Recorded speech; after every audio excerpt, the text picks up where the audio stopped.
One thing that keeps coming up is this 2030 date, right? There's a lot of models, a lot of analysis, a lot of the talking heads on TV, right, are discussing that. What's your perspective? What are some things that have changed? What's kind of the outlook? How do we perceive that? It's interesting because there is a tremendous amount of financial modeling that's been put around that 2030 date. And we're not going to be able to hit on all of the topics today because we'd be here for an hour, turn it into a podcast. But I think there's a couple of driving factors of why this modeling is so important. And that date basically becomes the point in time that the baby boomer generation has now all reached full retirement age. And so if you think about that logically, what does it mean? Massive drawdown on government assistance. So Social Security. You're maxing it out. You're starting to max all of that out. Medicare, Medicaid, all of the benefits that come along with that, right? Major draw on government subsidy that's happening. Less generations depositing back in because they're smaller behind it. So you have that. You also have this workforce issue of how do we continue to fund the labor to drive the economy. And a lot of economists say one of the biggest risks to our economy growing is the lack of labor. Okay.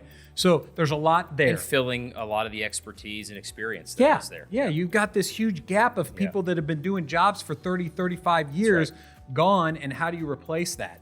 So I think what has changed and what I find really interesting when a lot of these models were put in place, and again, not to say that we can predict what is or isn't going to happen, AI efficiencies.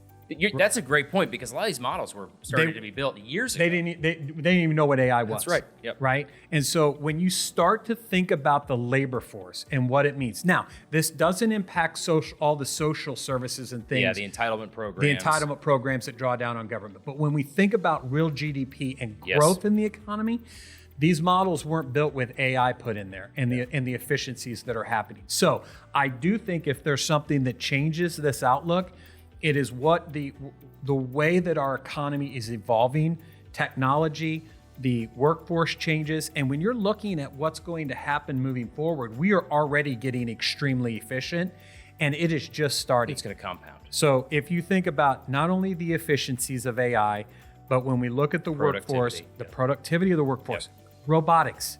Okay. So not only just the enhancement of robotics, but the cost coming down of robotics, the ability for a general organization to be able to afford something 4 or 5 years from now that they would have never been able to afford from an automation standpoint. So doomsday, don't think it's there.